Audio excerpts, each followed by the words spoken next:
Instrumentation end process control এই সাবজেক্টের উপর নতুন একটি ভিডিওতে আবারও সবাইকে স্বাগতম জানাচ্ছি। ইতিপূর্বে আমরা আলোচনা করেছিলাম থার্মিস্টর এবং রেজিস্ট্যান্স থার্মোমিটার নিয়ে। তো এই পর্বে আমরা আলোচনা করতে যাচ্ছি ফিল্ড সিস্টেম থার্মোমিটার নিয়ে। তো প্রথমে আমরা এর গঠন দেখব এবং এটা কিভাবে কাজ করে সেটা আমরা একটু জানার চেষ্টা করব। তাহলে আমরা চলে যাচ্ছি এর কনস্ট্রাকশনের দিকে। স্ক্রিনে দেখতে পাচ্ছেন একটা ফিল্ড সিস্টেম থার্মোমিটারের বেসিক কনস্ট্রাকশন। তো এখানে যে জিনিসগুলো রয়েছে প্রথমত থাকে একটি হচ্ছে স্টিল ভালভ। এখানে এটা স্টিল না হয়ে কোনো কাঁচেরও হতে পারে, তবে যেহেতু ইন্ডাস্ট্রিয়াল হেভি ওয়ার্কের ক্ষেত্রে এটি স্টিলের তৈরি হয়ে থাকে, তাহলে এখানে একটা স্টিল ভালভ থাকবে বা স্টিলের একটি সিলিন্ডার থাকবে এবং তার সাথে আমাদের একটা কানেক্ট থাকবে একটা ক্যাপিলারি টিউব বা কৈশিক নল যেটাকে বলে। তো কৈশিক নল হচ্ছে এমন একটি পাইপ বা এমন একটি নল যেটা খুব সরু, অর্থাৎ তার যে ব্যাস থাকবে সেটি খুবই ছোট বা চিকন। তো এরপর আমাদের যেটা থাকবে সেটা হচ্ছে আমাদের একটা বার্ডন টিউব থাকবে। অর্ধবৃত্তাকার যে আর্কটা আমরা এখানে দেখতে পাচ্ছি এটা মূলত হচ্ছে একটি বার্ডন টিউব এবং এই বার্ডন টিউবের সাথে আমাদের একটি পয়েন্টার কানেক্ট করা থাকে, যেটা একটা স্কেলের উপর আমাদের দাগাঙ্কিত মানগুলো প্রদর্শনে সহায়তা করে। ওকে, তাহলে আমরা এই ফিল্ড সিস্টেম থার্মোমিটারের যে প্রধান অংশগুলো রয়েছে সেগুলো দেখলাম। এখন আমরা দেখব এটা আসলে কিভাবে কাজ করে। তাহলে এই যে থার্মোমিটার, ফিল্ড সিস্টেম থার্মোমিটার রয়েছে, আসলে এখানে আমরা বলছি হচ্ছে ফিল্ড সিস্টেম মানে হচ্ছে পূর্ণ, কোনো কিছু পূর্ণ বোঝাচ্ছে। তার মানে এখানে আসলে যে জিনিসটা হয় সেটা হচ্ছে আমাদের এই যে স্টিল ভালভটা রয়েছে এবং আমাদের যে এই ক্যাপিলারি টিউব রয়েছে এবং আমাদের যে বার্ডন টিউব রয়েছে, এই সম্পূর্ণ স্থানগুলোতে এই স্টিল ভালভ থেকে নিয়ে আমাদের এই বার্ডন টিউব পর্যন্ত সম্পূর্ণ খালি জায়গাটি আমাদের তরল দ্বারা পরিপূর্ণ থাকে। সেই তরলটা বেশিরভাগ ক্ষেত্রে ইউজ করা হচ্ছে মার্কারি।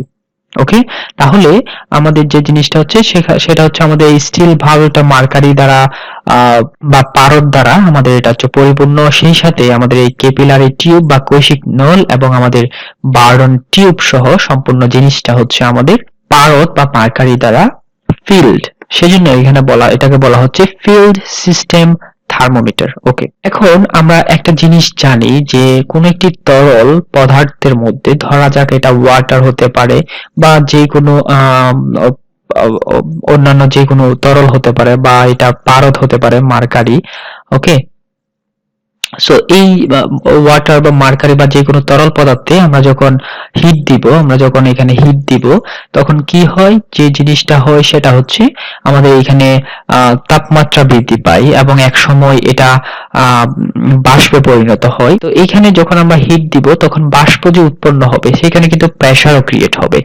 তো এই যে আমরা যদি এখানে এটাকে আবদ্ধ করে দিই, আমাদের যদি একটা পাত্র থাকে সেটাকে আমরা যদি চারদিক থেকে বন্ধ করে দিই বা ক্লোজ করি এবং সেখানে যদি আমরা হিট দিয়ে থাকি তখন কিন্তু এই প্রেসারটা কিন্তু আরো বেশি এখানে জোরালো হবে।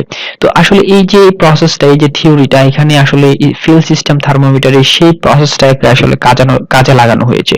তো এখানে যেহেতু আমি বলেছি যে মার্কারি দ্বারা এখানে পরিপূর্ণ থাকে সম্পূর্ণ প্রসেসটা, তো যখন আমরা এখানে কোনো একটা জায়গার স্থানের তাপমাত্রা পরিমাপ করতে যাব তখন আমরা এই যে মার্কারির পরিপূর্ণ স্টিল ভাবটা আছে সেটা আমরা সেই স্থানে প্রতিস্থাপন করব বা তার পাশাপাশি রাখবো। তো তখন যেটা হবে সেখান থেকে আমাদের হিটটা এই স্টিল ভালভে সংস্পর্শে আসবে এবং সেটার তাপমাত্রা কিন্তু এখানে প্রতিক্রিয়া স্বরূপ এখানে প্রতিক্রিয়া করবে। ওকে, তো তাহলে যেটা হবে সেটা হচ্ছে আমরা যে স্থানে তাপমাত্রা পরিমাপ করব সেখানে আমরা এই স্টিল ভালভটা রাখবো। তো রাখার পর যেটা হবে সেটা হচ্ছে এটা হিট হবে আস্তে আস্তে এবং এই হিটটা সম্পূর্ণ আমাদের সিস্টেম জুড়ে সম্প্রসারিত হবে। তো এখানে আমরা জানি যে হিট যখন আমরা দিব তখন এখানে তরল পদার্থ আছে সেটার প্রেসার কিন্তু বৃদ্ধি পেতে থাকবে। যেহেতু এটা একটা হচ্ছে ক্লোজ সিস্টেম সম্পূর্ণ প্রসেসটা, তাহলে এখানে যে প্রেসারটা আছে সেটা আস্তে আস্তে এখান থেকে আমাদের স্টিল ভালভে আস্তে আস্তে আমাদের ক্যাপিলারি টিউব হয়ে আমাদের বার্ডন টিউব পর্যন্ত চলে আসবে। তো বার্ডন টিউব পর্যন্ত যখন আসবে, বার্ডন টিউব বলে রাখা ভালো, বার্ডন টিউব হচ্ছে একটা প্রেসার দ্বারা পরিমাপ করা হয় এমন একটা যন্ত্র। তো বার্ডন টিউবে যখন আমাদের এই প্রেসারটা ইনলেট হবে বা ঢুকবে, তখন এই প্রেসারের কারণে বার্ডন টিউবটা কিন্তু তার বাঁকা যে অবস্থান আছে সেখান থেকে সে সোজা অবস্থানে চলে যেতে চাইবে। তো সোজা স্থানে যখনই চলে যেতে চাইবে তখনই আমাদের এখানে এর সাথে কানেক্টেড যে ক্যালিব্রেশন স্কেল রয়েছে বা স্পিন্ডল রয়েছে সেটা কিন্তু মুভ করতে থাকবে। কি অনুযায়ী? আমাদের যে এখানে যে প্রেসার উৎপন্ন হচ্ছে সেই প্রেসারটার সমানুপাতে এই আমাদের স্কেলটা কিন্তু তার ডিফ্লেকশন আমাদের দিবে। তো এই যে স্পিন্ডলটা নড়ছে এটা আসলে একটা স্কেলের উপর বসানো থাকে, যেটা আমরা এখানে দেখতে পাচ্ছি স্কেল। তো স্কেলের উপর বিভিন্ন মানে দাগাঙ্কিত করা থাকে টেম্পারেচার। তো আমাদের যখন এখানে হিটের পরিমাণ যতটা বেশি হবে, এখানে আমাদের প্রেসারের পরিমাণও তত বেশি হবে। আর এখানে প্রেসার যত বেশি হবে আমাদের বার্ডন টিউবটাও ততটা সোজা হতে চাইবে, এবং সেই সাথে আমাদের যে স্পিন্ডল আছে সেটা তার অবস্থান চেঞ্জ করবে, এবং আমরা স্কেলের মধ্যে একটা পার্ট দেখতে পাবো যেখান থেকে আমরা আসলে কোন স্থানের তাপমাত্রা পরিমাপ করতে পারবো। তো এই ছিল হচ্ছে ফিল সিস্টেম থার্মোমিটার যেভাবে কাজ করে তার একটা বেসিক কনস্ট্রাকশন এবং ওয়ার্কিং সিস্টেম। আশা করছি আপনাদের এ সম্পর্কে একটি ধারণা দিতে পেরেছি। আগামী পর্ব দেখার আমন্ত্রণ জানিয়ে এখানে শেষ করছি। ধন্যবাদ।